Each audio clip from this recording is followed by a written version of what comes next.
Hey guys, Core Ross and Rainbow Six News. So believe it or not, the next season of Rainbow Six Siege is getting really close, and this will be Season 3 of Year 5. It's going to be revealed in August. We don't have an exact date yet, but I'm guessing with the other stuff that's around the right kind of time, I'm thinking it might be around about the 17th of August.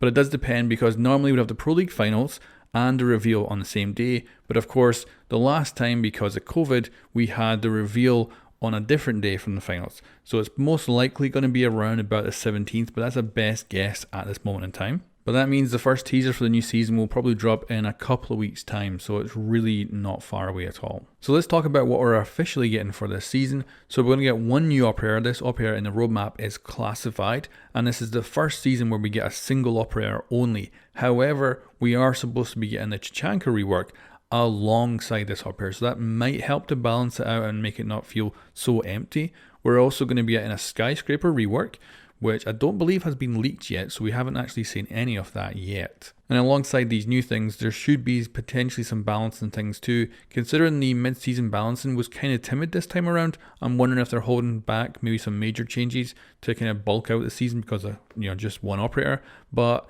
it also could be that they're actually not planning to do much when it comes to balancing. We'll have to just wait and see for that. Now let's move on to leaks and speculation. So if you don't want to be spoiled for the new season, I recommend you stop now, because I actually think the teaser image that gets released for this and the teaser trailer are probably going to be epic, and if you don't know they're coming, it's going to be a hell of a cool surprise, I think, if this season shapes out to be the way it seems to be going. But yeah, let's talk leaks and speculation. So first of all, it seems to be a crossover with Splinter Cell. It appears to be a Splinter Cell operator that is going to be added into the game. Now, the linchpin for me on this is if it is actually Sam Fisher. If it's Sam Fisher and it's voiced by the right guy, Michael Ironside, then that is it. One of the best seasons ever for me. I'm going to be very, very happy with that. But remember, take a grain of salt with any leaks, because especially with this is from a developer build of the game that is 3 months old. So of course, a lot can change before the actual release.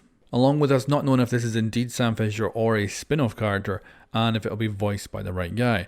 However, we do have some good things going for us, which is that the real Sam Fisher did show up in Ghost Recon Wildlands and Breakpoint, and the one in Breakpoint was actually really good. It was a full DLC with quite a few missions, a lot of vocals, and it was really enjoyable to play.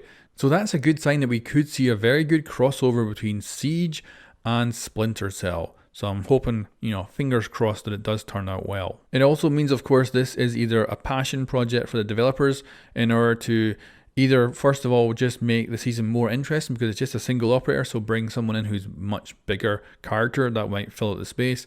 But it also means potentially we could have a kind of Splinter Cell Siege crossover for this to promote a new game. That would be really cool. But of course, nothing for Splinter Cell has been announced yet, so that might be wishful thinking on my part. So let's talk about the details. So I did a speculation video going over what I would have made the operator's abilities and weapons, and it looks like I got at least some of it correct. So I went with the idea that he might have a gun-mounted camera. Now I thought this would be on his primary weapon, but it looks like he has a secondary gadget he can fire out with, and it does seem to be a camera that you can fire off.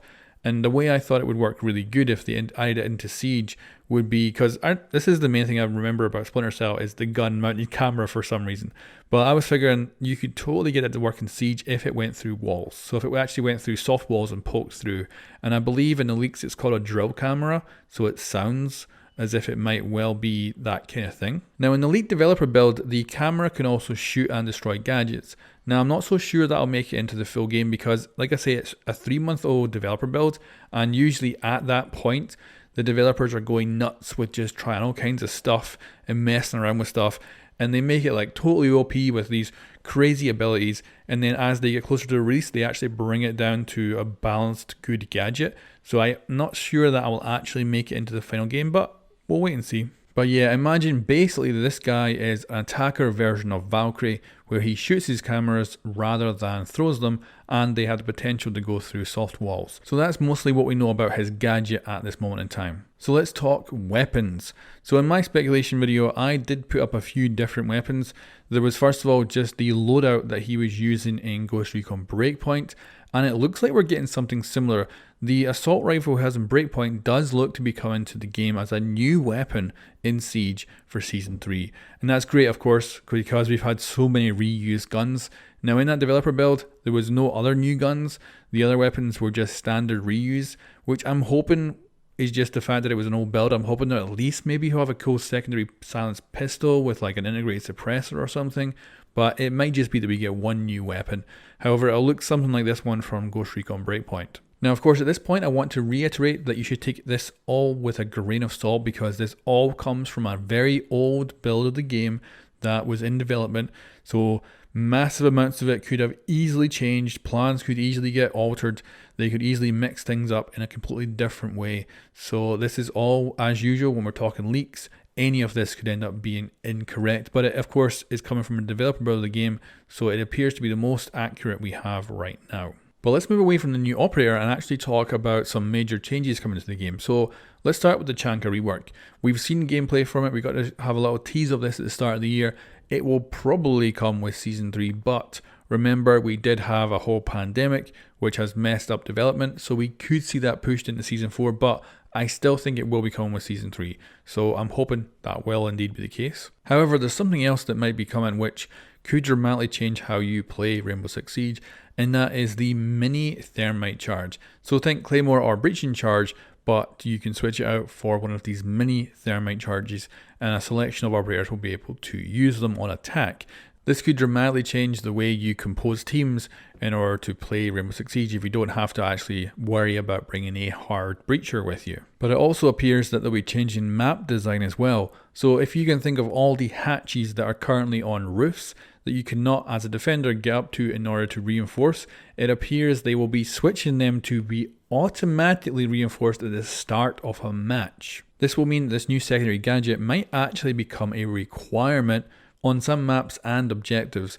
And of course, if you also do indeed have a hard breacher with you, it could mean that, like, if you have a thermite on your team but none of these secondary gadgets, he might have to use one of his abilities actually on a roof hatch, and of course Kaid will be able to electrify it as well. So that could dramatically change the tactics of defenders and attackers, and it could completely change how we go about attacking and what gadgets we want to bring along as our secondaries. However, it is very much unknown if that gadget will be in Season 3 or Season 4, because the leaked build had parts from both, so we're really unsure which season it's actually going to be in. On top of that, we don't know what else the developers are up to.